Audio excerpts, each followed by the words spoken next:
बिस्मिल्लाहिर्रहमानिर्रहीम। अस्सलाम वालेकुम नाज़रीन, आप देख रहे हैं प्रोग्राम असल बात में आपका मेज़बान मोहम्मद असलान फ़ारूक। आज OIC का 48वां वज़राए ख़ारजा का इजलास हुआ। स्टूडियो में ज्वाइन किया है प्रोफेसर डॉक्टर फ़ारूक हसनात साहब ने। आप माहिर बैनुल-अक़वामी अमूर हैं। डॉक्टर साहब आपका बहुत शुक्रिया प्रोग्राम में ज्वाइन करने के लिए। जनरल साहब आपका बहुत शुक्रिया प्रोग्राम के अंदर ज्वाइन करने के लिए। मैं डॉक्टर साहब आपसे आगाज़ करना चाहूँगा, और सबसे पहले तो पाकिस्तान की दाखिली सियासत जिस वक्त जो इस वक्त इमरान खान साहब के खिलाफ अदम एतमाद की तहरीक भी पेश हो चुकी है, 3 दिन के बाद इजलास है। इस सिनेरियो के अंदर जब पाकिस्तान की दाखिली सियासत जो है वो इंतशार का शिकार है, उसमें OIC का इजलास होना ये कितना इम्पोर्टेंट है, और क्या ये अपने रियल एसेंस के मुताबिक जो है वो इसकी तकमील हो पाएगी उसी तरह से? बात यह है कि स्टेट में और हुकूमत में फ़र्क होता है जी। हुकूमतें आती हैं, हुकूमतें चली जाती हैं, पहले गए हुए लोग फिर से आ जाते हैं वगैरह वगैरह। लेकिन जो स्टेट है वो अपनी जगह कायम रहती है, और स्टेट बनी होती है यहाँ पे करोड़ों जो हमारे इंसान बसते हैं उनकी वजह से।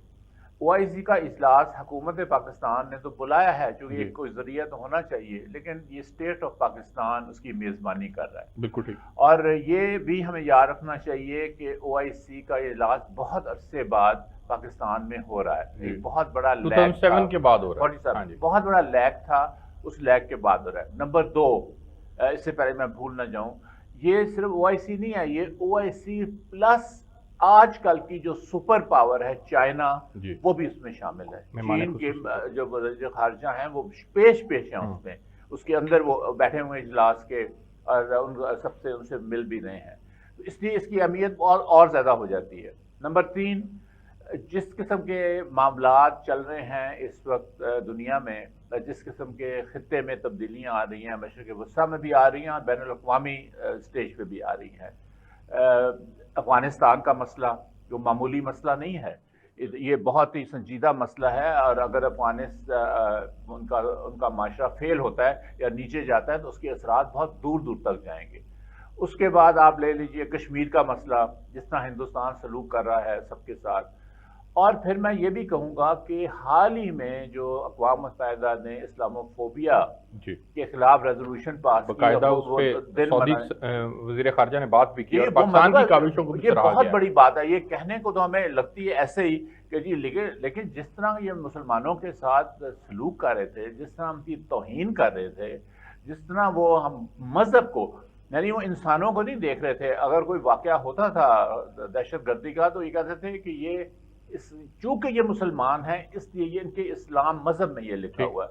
और हिजाब, हिंदुस्तान ने जो हिजाब जो लड़कियां पहनती हैं उनके साथ जो कोई जो हरकत की है, और उनकी अदालतों ने भी, ये सारा इस्लामोफोबिया के अंदर ही ये सारी चीज आती है।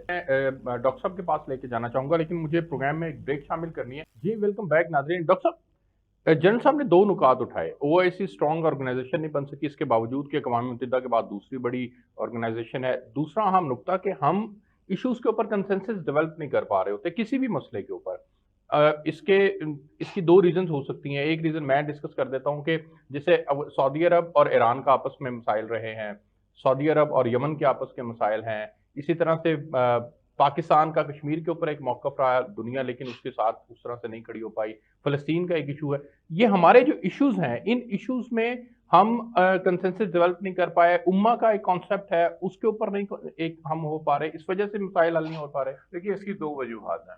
एक तो ये है कि उनके एजेंडे में, चार्टर में कहीं भी नहीं लिखा हुआ कि जो मेंबर ममालिक आपस में अगर लड़ पड़े तो ये OIC पूरा एक कोई रोल प्ले करेगी। हालांकि रोल प्ले किया था OIC ने, जब जिस तरह नेटो का लिखा है, जिस तरह यूरोपीय यूनियन का लिखा है, जिस तरह ईरान इराक की लड़ाई हुई थी, तो वो ज़ियाउल हक उस उम्मा कमेटी के चेयरमैन थे और उन्होंने दौरा भी किया था ईरान का भी, इराक का भी।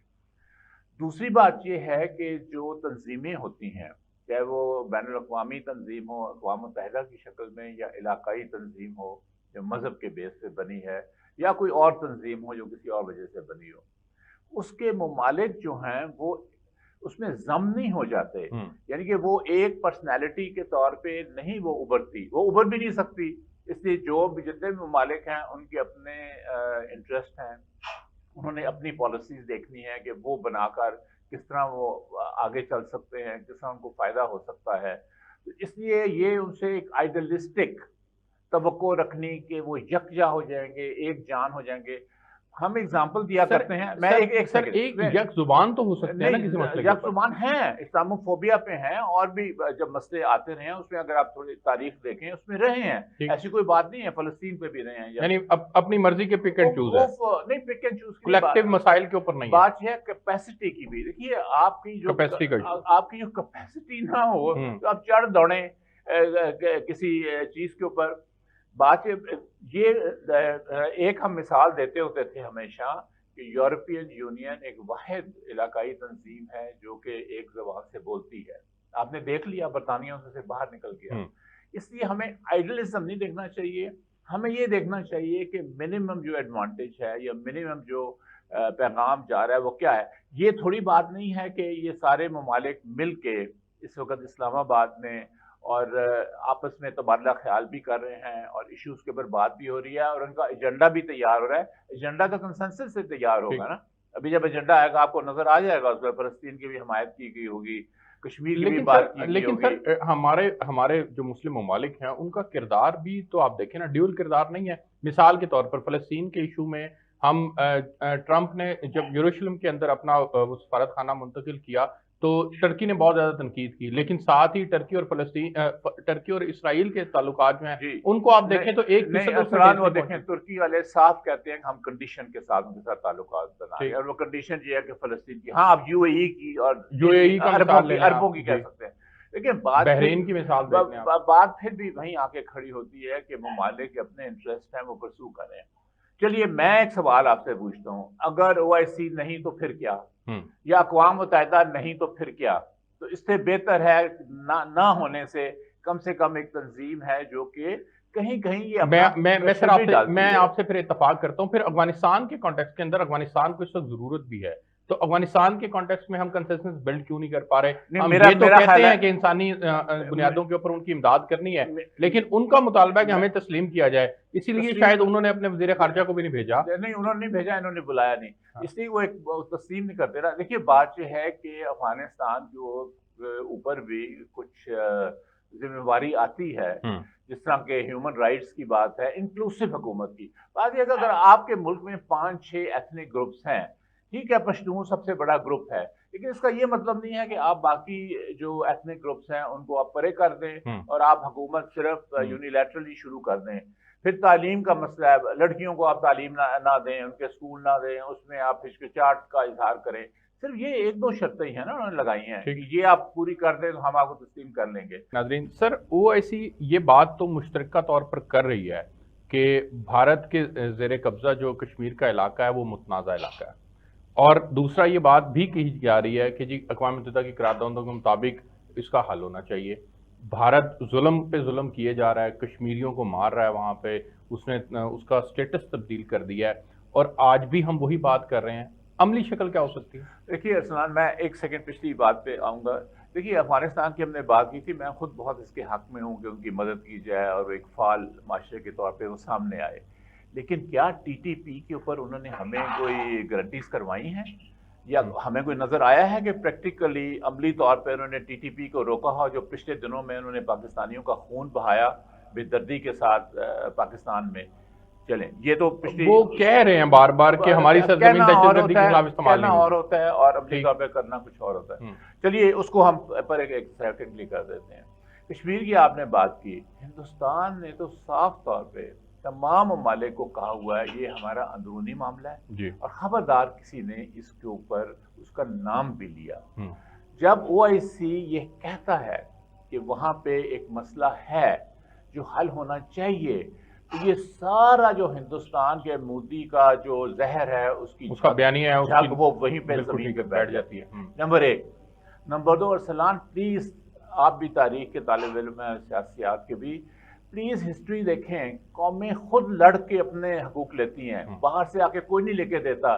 الجیرین وار آف جو لبریشن ہے ان کی تاریخ دیکھیں. سر مجھے آج بھی یاد ہے، ہم نے جب یہ 5 اگست 2019 کا اقدام ہوا تھا تو اس وقت بھی ہم نے آپ کے ساتھ پروگرام کیے تھے. آپ کا موقف اس وقت بھی یہی تھا میرا یہی ہے، قوموں نے خود لڑنا ہے. सर उन्होंने कितनी लड़ाई की? 5 अगस्त 2019 के बाद के हालात देखें, कितने बच्चे जवान शहीद हो गए, कितनी देर स्ट्राइक करते रहे वो, आखिर वो इंसान है देखिए ममालिक जो होते हैं ना वो देखते पाकिस्तान की तरफ जो उम्रें होती हैं इंसानों की वो नहीं होती, वो बहुत तवील होता है। आप मुझे बताएं कि 70 साल के बाद जो सेंट्रल एशियन रिपब्लिक्स हैं इन्होंने आज़ादी हासिल की थी सोवियत यूनियन से 70 साल के बाद। अल्जीरिया का भी पहले मैंने मिसाल दी, टूनीशिया का देख लें, इंडोनेशिया का देख लें, उन्होंने लड़ के किया था।